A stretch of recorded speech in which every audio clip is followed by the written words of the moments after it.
Bom, então, mais uma vez, bom dia, sejam bem-vindos.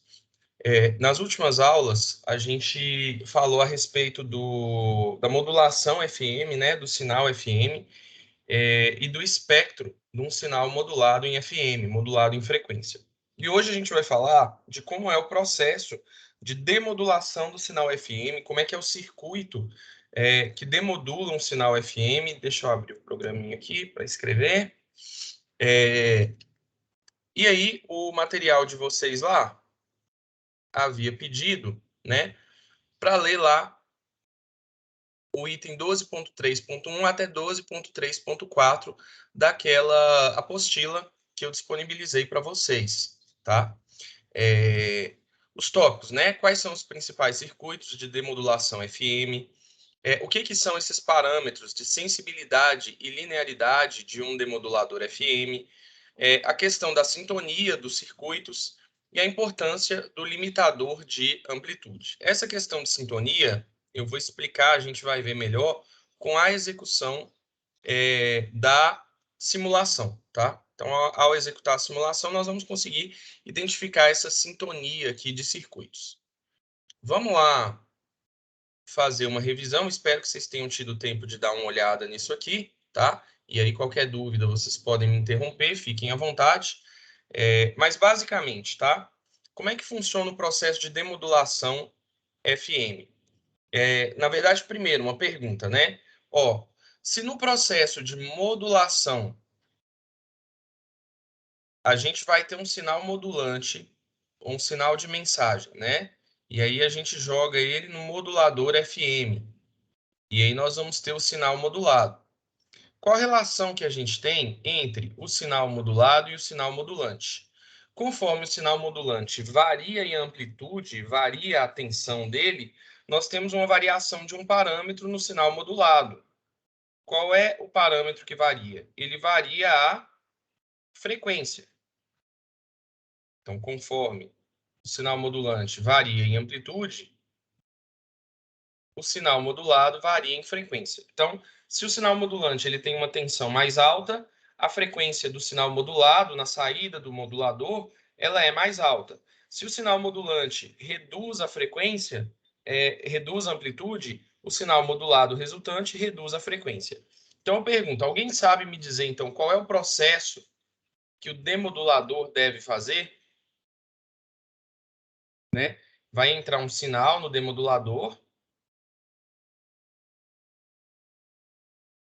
e vai sair outro. Qual é a associação que eu vou ter entre o sinal que entra e o sinal que sai? Quando o sinal entra, varia alguma coisa, o que varia aí na saída? Alguém sabe me dizer?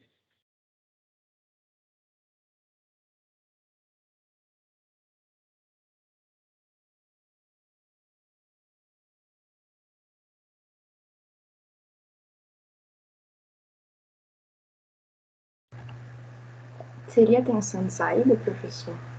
Isso. Conforme a frequência da entrada, a frequência do sinal de entrada varia, eu tenho uma variação de tensão ou variação de amplitude na saída. É o processo inverso, né? Se na modulação a variação de amplitude do sinal modulante provoca uma variação de frequência do sinal modulado, na demodulação, né, eu vou receber um sinal aqui, que é o sinal modulante após a transmissão, após passar pelo meio de comunicação, tá?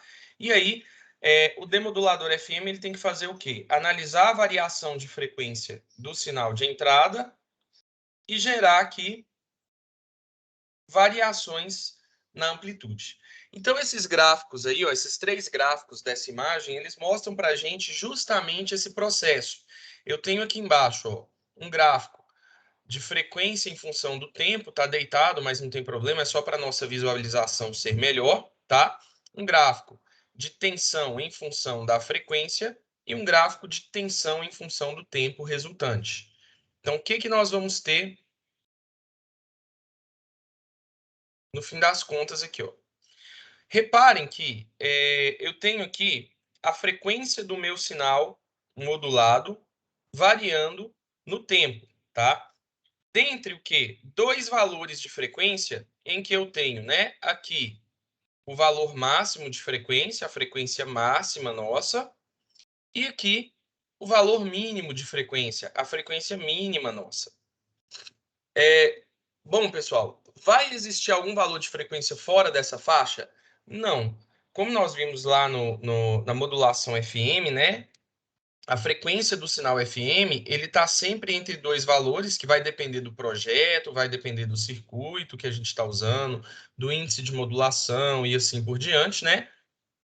Mas a frequência do sinal modulado, ele vai estar sempre entre um valor mínimo e um máximo. Ele não vai extrapolar esse intervalo de frequências aqui não, né? Inclusive nós vimos, né, que a frequência mínima é a frequência da portadora menos o desvio de frequência e a frequência máxima é a da portadora mais o desvio de frequência. Nós vimos isso na aula anterior. Então, o que que acontece? Se eu jogar, né, se eu espelhar isso aqui num circuito que faz a frequência variar com a tensão, eu preciso saber como, de que forma essa tensão varia com a frequência. E eu estou mostrando isso aqui de forma gráfica. Então, ó, a minha frequência mínima ela está correspondendo a um valor que eu chamei de F1, a máxima a um valor que eu chamei de F2, e a frequência da portadora ela está aqui no meio. Tá? E aqui a gente tem uma representação gráfica, né, de como a tensão varia com a frequência.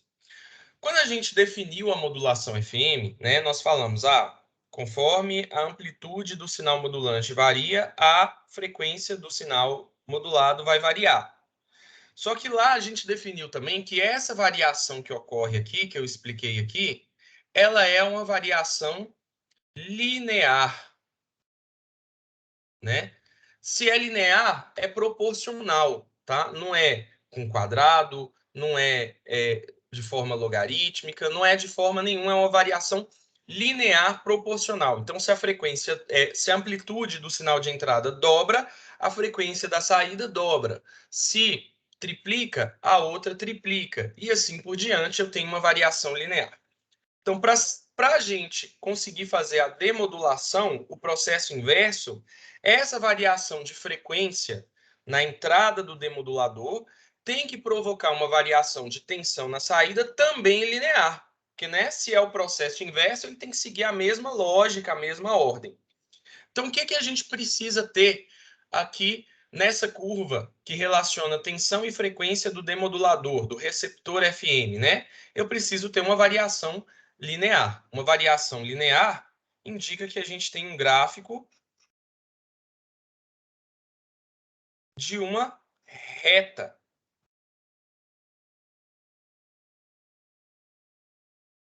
Pergunta, pessoal, é isso que está acontecendo aqui quando eu relaciono tensão e frequência?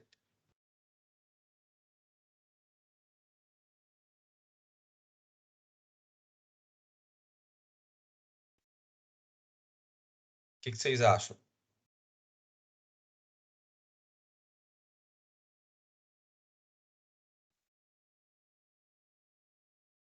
Sim ou não? Pode responder, gente. A hora de errar é agora mesmo. Como é, professor?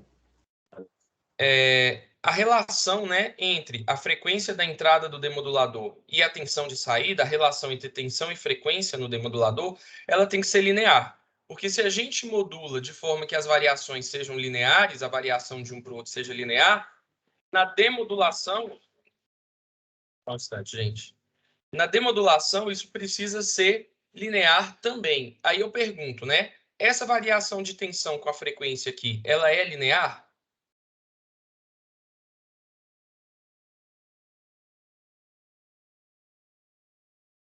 Só entre F1 e F2 ali no gráfico, né, professor? Justamente, gente. Ó,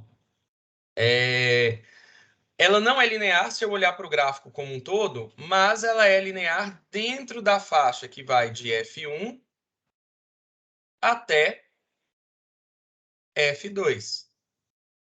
Então, dentro desse intervalo aqui, nós temos uma reta, nós temos uma variação linear.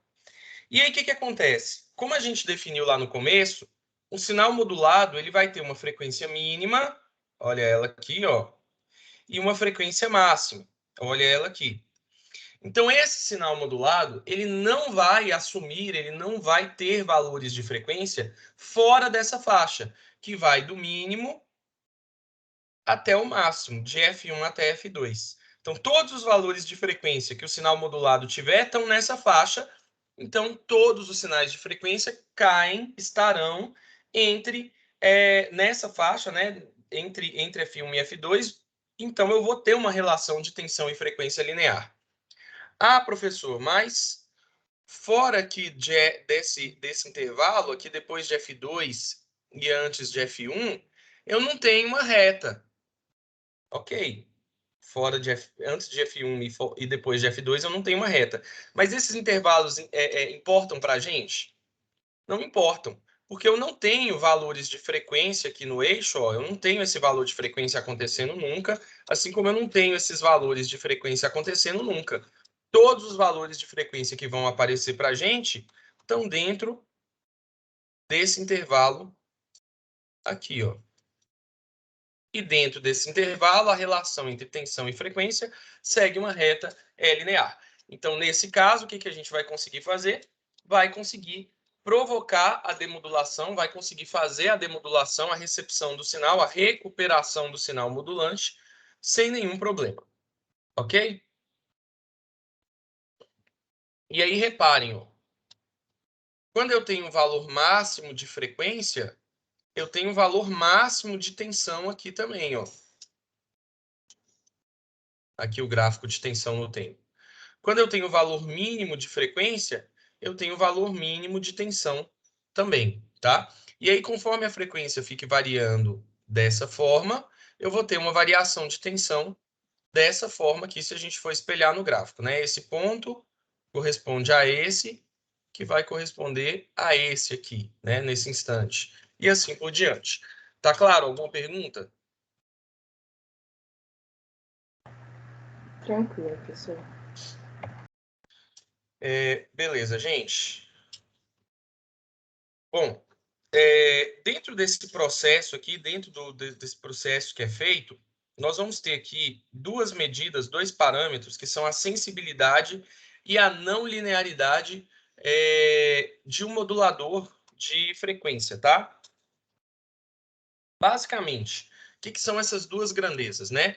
A sensibilidade, ela é definida como a variação da tensão pela variação da frequência em um determinado ponto, em um intervalo pequenininho, num determinado ponto.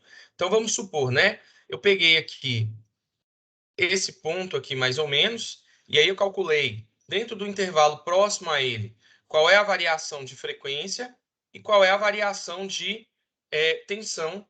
Falei invertido aqui, né? Na vertical, variação de tensão. Na horizontal, variação de frequência próximo desse ponto. Eu vou falar que esse ponto aqui corresponde para a gente à frequência da portadora. Tá? E aí, na hora que eu pegar essa variação de tensão e variação de frequência nesse ponto, se eu quiser calcular a sensibilidade do demodulador nesse ponto, eu tenho ΔF, ΔV sobre ΔF. Isso aqui, pessoal, se a gente remeter lá ao estudo de retas da matemática, né, da função de primeiro grau, reta, uma função linear, proporcional, isso aqui é a inclinação, né, da curva que a gente vai ter ali, né? No caso aqui, nessa faixa que a gente está analisando, a curva é uma reta. O que acontece? Quando eu tenho uma reta, a inclinação dessa reta, ela é sempre constante, tá? Uma reta não está mais inclinada num ponto e menos inclinada no outro, senão ela deixa de ser uma reta, né? Eu teria isso aqui, ó. Mais inclinada aqui, a partir daqui ela fica menos inclinada. Isso aqui não é uma reta, tá? Uma reta, ela tem a mesma inclinação constantemente, desde menos a mais infinito. Para qualquer valor que a gente tiver aí, eu tenho a mesma inclinação. Se a sensibilidade, então, ela é uma grandeza que mede para a gente a inclinação, para que eu tenha uma relação linear entre tensão e frequência dentro da faixa de operação do meu processo de modulação, essa inclinação ela tem que ser constante. Ou seja, né, se eu vou trabalhar nessa faixa aqui, vamos dizer assim, aqui eu tenho a minha frequência mínima e aqui eu tenho a minha frequência máxima, em qualquer ponto dessa faixa aqui, ó, se for linear, que é o que a gente quer, se for uma reta, né, que eu calcular a sensibilidade, ela é constante. Então, se eu calcular a sensibilidade nesse ponto aqui, que eu falei que é o ponto da frequência da portadora, e calcular nesse outro ponto aqui, ó, eu tenho que encontrar a mesma sensibilidade, tá? Se eu pegar, por exemplo, esse outro ponto em que eu já saí da reta, peguei uma parte aqui que não tem mais uma relação linear entre tensão e corrente, eu já tenho aqui uma curva diferente de uma reta, né? Aí eu vou achar uma sensibilidade diferente, uma inclinação diferente. Beleza? Bom, além dessa sensibilidade, nós temos como calcular a não linearidade. A não linearidade, que é dada como a diferença entre a diferença proporcional, né, entre a sensibilidade em um ponto e a sensibilidade na frequência central, que é a frequência da portadora. Então, como é que a gente calcula isso? Pego a sensibilidade na portadora menos a sensibilidade no ponto que eu quero calcular, divido pela sensibilidade na portadora e multiplico isso aqui por 100. Essa multiplicação por 100, ela ocorre para que a gente encontre isso aqui em pontos percentuais. Quantos por cento eu tenho de sensibilidade que variou em relação à portadora? Qual é a diferença percentual da linearidade na em relação à portadora? Se eu calcular a não linearidade para uma reta, para o intervalo aqui em que a sensibilidade não varia, porque a inclinação não varia, a não linearidade é zero. Se existe a relação linear. Por quê, né? Porque a sensibilidade calculada num ponto vai ser igual à sensibilidade calculada na portadora. Então, quando eu faço um menos o outro, isso aqui vai dar zero, se elas são iguais. Agora, se eu pegar um ponto da minha curva em que eu saí aqui do intervalo onde eu tenho uma reta, então aqui a inclinação mudou, então a sensibilidade vai mudar, então nós temos que calcular. Mas, mais uma vez, né? O que é ideal? Ideal é que a gente trabalhe dentro da faixa em que a curva de tensão por frequência seja linear, ou seja, a sensibilidade é constante. Ok? Alguma pergunta? Bom, depois ele fala aqui de alguns tipos de circuitos demoduladores de frequência. Nós temos aqui esses três primeiros, que são um pouquinho mais simples. Especificamente, nós vamos estudar esse aqui hoje, tá? E temos esses dois que são mais complexos. Esse PLL aqui, galera, ele é um circuito recuperador de sincronismo. Esse PLL vem da sigla, né, uma sigla em inglês, Phased Locked Loop, ou enlace travado em fase. Eu pretendo fazer uma aula com vocês em cima desse PLL aqui, porque é bastante interessante, tem uma série de aplicações. Então, nós vamos fazer uma aula em cima disso aqui, tá? Mas hoje nós vamos estudar esse discriminador de Foster-Seeley aqui. Bom, eu vou explicar primeiro esse circuito discriminador de Foster-Seeley aqui, depois eu volto nessa questão de limitador de amplitude. Espera aí, só um instante, deixa eu abrir isso. Depois eu volto nessa questão de limitador de amplitude para mostrar para vocês por que ele é necessário. Mas, basicamente, gente, como é que funciona esse receptor, esse discriminador aqui, Foster-Seeley, que ele chama, né? Olha só, eu vou pegar o sinal FM, o sinal já modulado, e vou aplicar ele num circuito que vocês já conhecem. Ele é um circuito ressonante RLC, que vai funcionar como um tipo de filtro que vocês já viram. Que tipo de filtro que é esse aqui? Alguém sabe me falar? Um resistor em série com um indutor e um capacitor em paralelo. É um filtro de segunda ordem, né? E aí?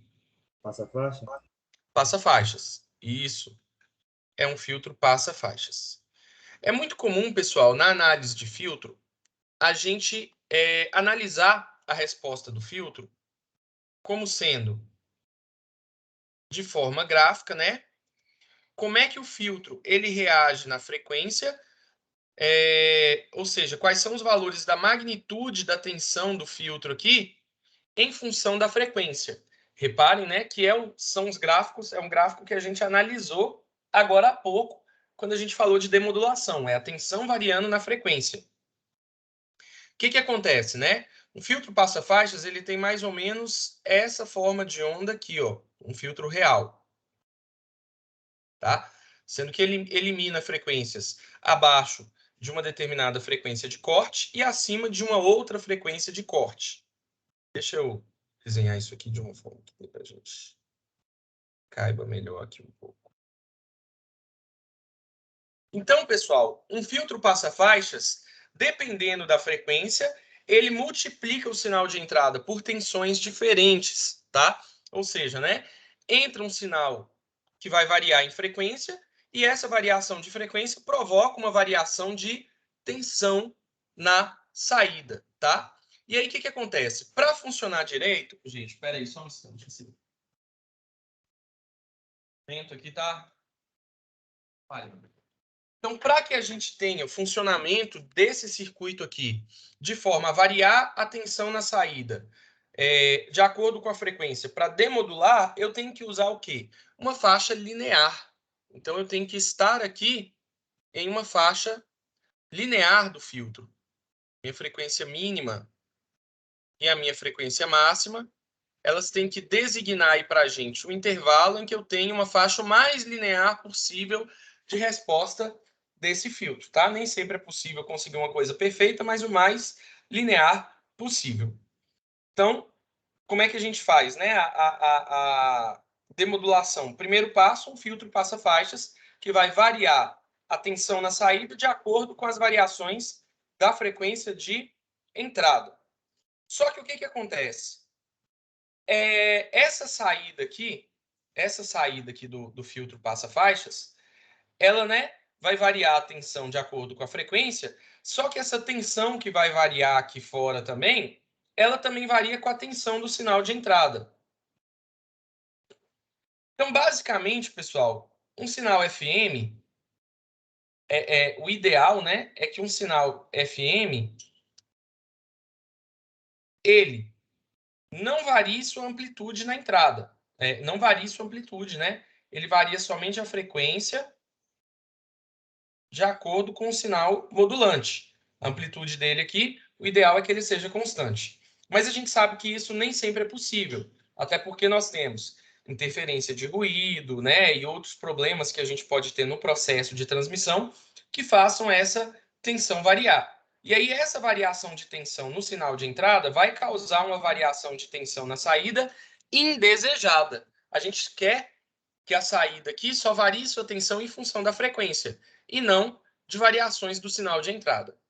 Para isso, pessoal, a gente vem aqui e utiliza esse limitador de amplitude, né? Por quê? Né? Porque os demoduladores de frequência, eles são sensíveis à variação de amplitude na entrada do sinal FM. Então, nós queremos eliminar essas variações de amplitude na entrada do sinal FM, tá? Basicamente, o que o limitador de amplitude faz? De forma ideal, né? Para variações da tensão de entrada, ele mantém uma só tensão de saída. Então, se eu pegar aqui, por exemplo, 2 volts de entrada, ele vai me entregar aqui, vamos supor que aqui é 2 também, 2 volts de saída. Só que se eu entrar com 3 volts, ele também vai me entregar os mesmos 2 volts de saída.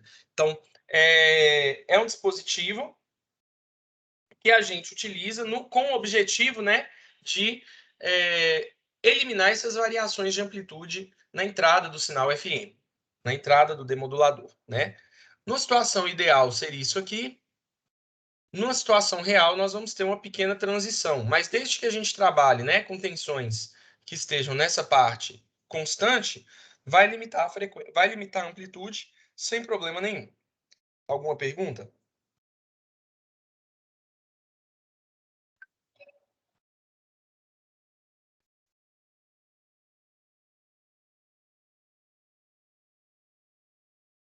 Beleza, gente. Então, olha só. Então, como eu falei com vocês, vou redesenhar isso aqui que eu tinha apagado, né? Nós vamos ter, para recepção do sinal FM, um filtro passa-faixa, que tem como objetivo, a partir de variações da frequência de entrada, causar aqui variações da tensão de saída. Então, o que a gente tem aqui na saída é um sinal que carrega a informação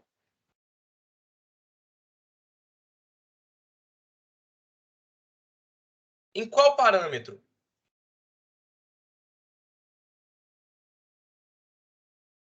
A informação aqui, ela está aonde? Ela está na tensão, na frequência, está aonde?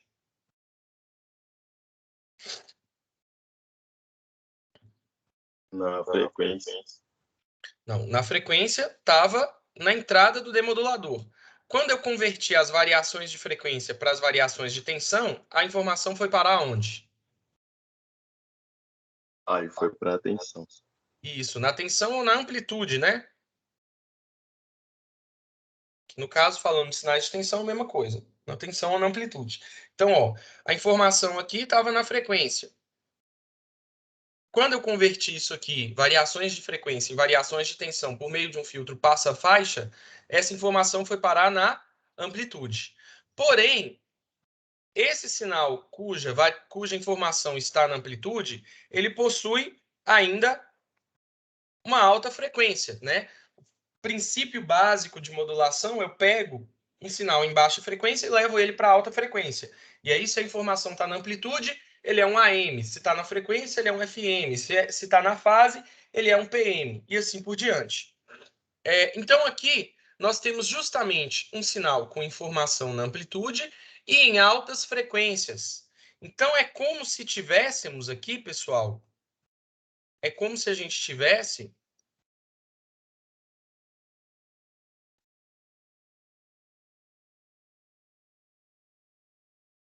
um sinal AM. Então, na verdade, o que a gente faz aqui é meio que converter um sinal em FM para um sinal em AM. Um sinal cuja informação está na amplitude e um sinal de alta frequência, ou seja, ainda está modulado. E aí eu quero pegar esse sinal que está em alta frequência e quero levar ele para a frequência original dele, para baixa frequência. O que eu vou fazer? Eu vou fazer uma demodulação AM.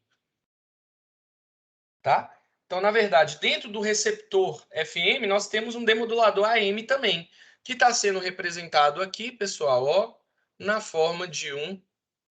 Vocês já viram esse circuito aqui? Alguém sabe me falar como é que ele chama? Para recepção de AM, especificamente de AM-DSB.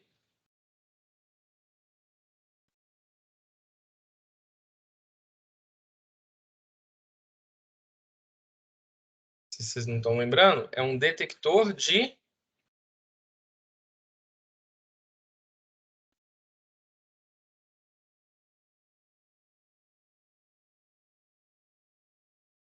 Vocês viram circuitos AM, não viram? No laboratório? Alguém me dá esse retorno aí, alguém me dá um feedback.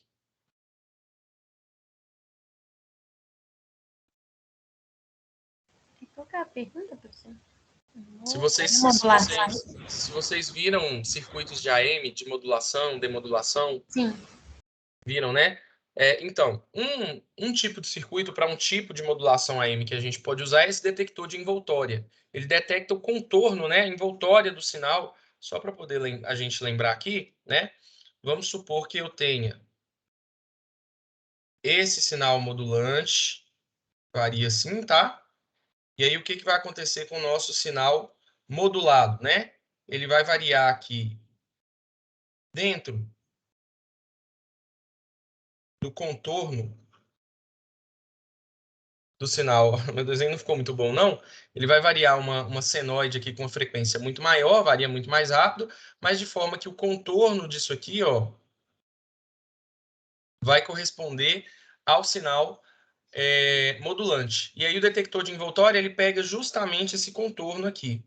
Então, por que a gente usa esse detector de envoltório aqui para demodular o sinal FM? Porque, ó, vamos repassar todo o processo. O sinal FM tem a informação na frequência. Filtro passa faixa faz com que a variação de frequência se transforme em variação de amplitude, variação de tensão. Dessa forma, o que acontece? Eu tenho um sinal cuja informação está na amplitude, mas ele ainda tem uma frequência alta, que não varia agora mais, tá? Teoricamente. E aí, o que acontece?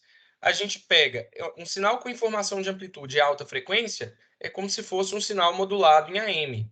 Então, a gente pega esse sinal modulado em AM e joga ele aonde? Num detector de envoltória, que é um receptor de um tipo de AM.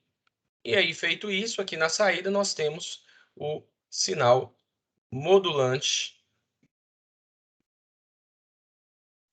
demodulado. Terminamos o processo de demodulação. Alguma pergunta aqui para a gente ir para a parte prática lá? Da simulação?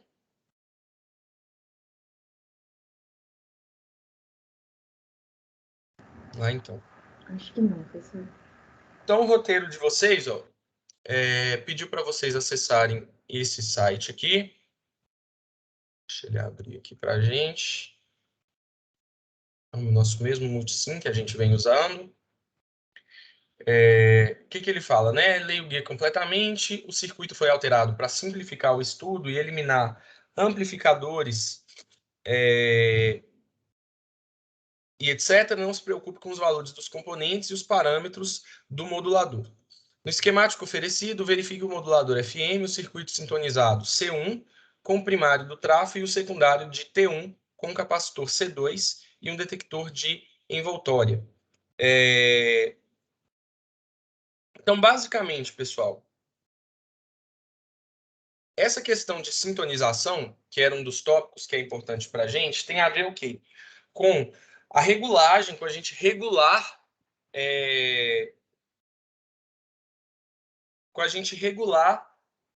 os capacitores envolvidos aqui, tanto no filtro, tá? A gente vai ter aqui essa parte aqui, ignorem o transformador, mas essa parte aqui funcionando como nosso filtro e essa parte aqui como nosso detector de envoltória, né? Isso aqui a gente chama de circuito sintonizado. O que é essa sintonização? É o ajuste das capacitâncias dos capacitores. Aqui, na verdade, nós teríamos que ter capacitores variáveis. Então, é o ajuste dessas capacitâncias de forma que eu consiga recuperar o sinal. Eu vou mostrar um pouquinho melhor executando aqui a simulação, o que é essa sintonização, tá, gente? Vamos seguir o passo a passo aqui, ó. Simule o circuito e anote suas observações sobre a onda recebida e a onda enviada. Vamos simular ele aqui. O pessoal está desenhando aí para a gente. Reparem, pessoal, que aqui, ó, fora um fator de Ripple aqui que faz essa amplitude variar de acordo aqui com os componentes, eu tenho o sinal em azul, que é a informação, e o sinal em verde, que é o sinal demodulado, depois que foi modulado e aí demodulou de novo, tá? A gente consegue ver que a gente consegue recuperar aqui um sinal com a mesma forma de onda, praticamente igual, né? Como eu falei, com algumas variações de Ripple. Isso quer dizer que o circuito ele está sintonizado, ele está funcionando direitinho, eu estou conseguindo recuperar. Vamos fazer agora o seguinte. Varie o capacitor C2 para 1,8 mF e verifique a não linearidade na inferior da onda recebida. Vou vir aqui no C2, vou variar ele para 1,8 mF e vou parar a simulação e rodar de novo. Deixa ele desenhar ali.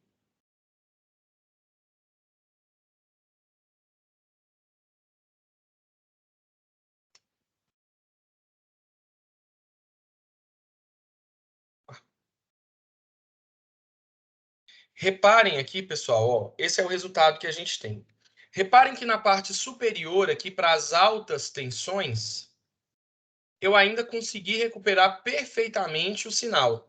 Só que quando eu venho aqui em valores mais baixos de tensão, eu tenho esse problema aqui, ó, como se fosse um corte que a gente tem para esses valores baixos de tensão.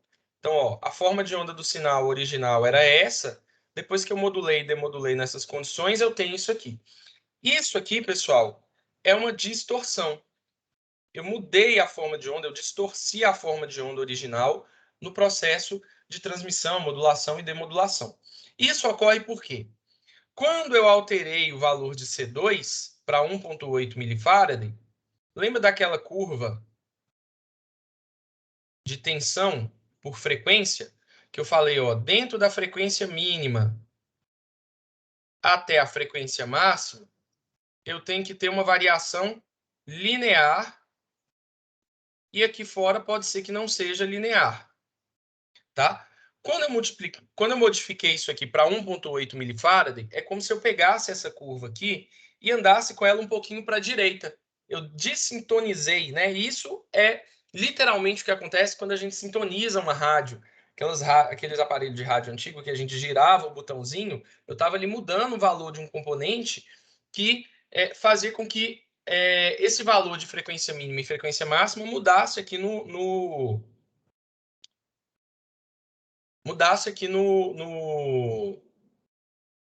gráfico, tá? Então, antes nós tínhamos isso aqui, depois é como se a gente tivesse isso aqui, ó.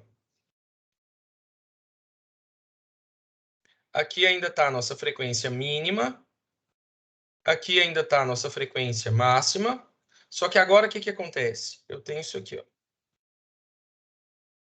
Como se eu pegasse esse gráfico e andasse ele um pouquinho para a direita, quando eu aumento o valor da minha capacitância. E aí, valores mais baixos de frequência e mais baixos de tensão, eu tenho uma relação não linear. E aí, essa relação não linear provoca o quê?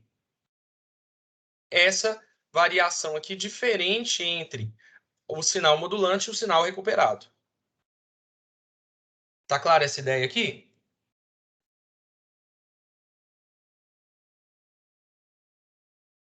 Beleza, gente? Tá sim. Então, né? Então, sintonizar, na verdade, é eu ir modificando essa curva aqui dentro da frequência mínima e máxima, para a direita e para a esquerda, até que o quê? Que a frequência mínima e a máxima esteja definindo um intervalo em que a gente tenha uma relação linear, uma reta entre elas ali. Bom, vou apagar algumas coisas aqui e manter outras para a gente fazer o resto.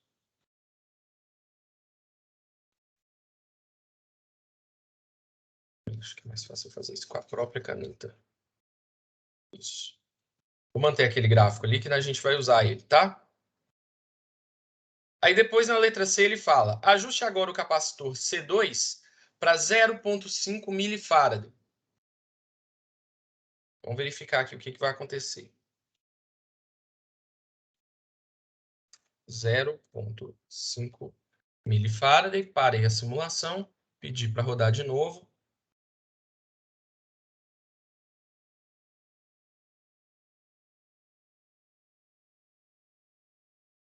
Olha só, gente. Esquece as amplitudes, tá? Essa amplitude mais baixa. Essa variação aqui, ó, para tensão mais baixa, ó, essa variação aqui, ó, para tensão mais baixa, repare que, apesar da amplitude ser diferente, o sinal recebido está variando da mesma forma. Agora, para valores de tensão mais alta, ó, por exemplo, ó, olha a abertura que a gente tem do sinal original e olha como é que aumentou a abertura do sinal recebido, do sinal recuperado, do sinal demodulado. Isso porque, quando eu abaixei o C2 aqui, eu também tirei a sintonia, eu também dessintonizei o meu sinal, o meu demodulador. Então, basicamente, galera, Só que agora, como eu abaixei, isso vai andar para o outro lado. Vamos falar assim, que essa curva aqui vai andar para o outro lado. Então, agora, quando ela andou para o outro lado, vamos falar que aqui é a frequência mínima e aqui é a máxima. Reparem que próximo da frequência máxima, agora eu possuo não linearidade. Então, o sinal, a curva aqui ela é uma reta até aqui mais ou menos, tá? E aí, em valores mais próximos da frequência máxima, eu tenho uma não linearidade. E aí, eu tenho o aparecimento aí também da nossa distorção. Beleza?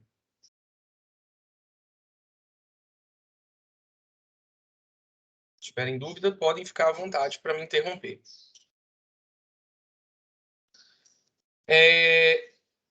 Pessoal, depois ele pede o seguinte: considere que o circuito secundário capacitor C2 constitui um circuito tanque ressonante, um filtro passa-faixas, é isso mesmo. Justifique o resultado obtido nos itens anteriores. A justificativa era essa, né? Quando a gente modifica o C2, a gente tira a sintonia, dessintoniza o receptor FM, fazendo com que parte das frequências do sinal modulado caiam em regiões não lineares daquela curva. E aí, se eu não tenho uma relação linear, eu vou ter a distorção. Aí, letra E. Varie o capacitor C3 agora lá do detector de envoltória para 153 microfarads. Qual o efeito que observa-se? Então, vou vir aqui nesse capacitor C3 do detector de envoltória. Deixa eu voltar esse carinha aqui para 1.2. Acho que era 1.2 o valor original dele. Só para eu ver se vai dar certo aqui, pessoal. Para ver se era 1.2 mesmo. Era isso mesmo. Ele pede para aumentar o valor da capacitância aqui. Vocês vão ver que também, né, eu tenho que ter os dispositivos configurados direitinho, tá? Aqui tem a ver com aquelas constantes de tempo de carga e descarga de capacitores, tá? Reparem que quando eu aumentei isso aqui, eu também provoquei uma distorção na recepção do sinal, né? O capacitor ele carrega aqui, e aí a taxa de descarregamento dele aí, as constantes de tempo que a gente tem envolvidas, fazem com que ele não acompanhe a curva. Então nós temos aqui também um problema de distorção com aumento da capacitância do detector de envoltória. Tudo bem, gente? O aumento uma distorção que vai aparecer pelo aumento da capacitância do detector de envoltória.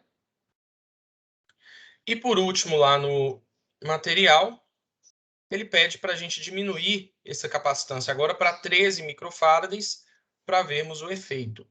Ao invés de 153, nós vamos ter agora 13, simulando. Né? Não temos exatamente uma distorção agora, aumentando, diminuindo o valor da capacitância, porém, o que a gente aumentou? Nós aumentamos as variações que a gente tem ali na crista da onda. Aumentamos o nosso ripple conforme a gente abaixou o valor da capacitância C3. Dúvidas, pessoal? Perguntas, questionamentos?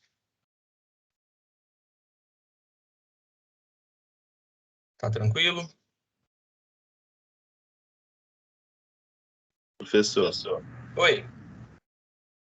essas variações na prática causam ruído, vamos supor, um rádio causa ruído no som final? Ou...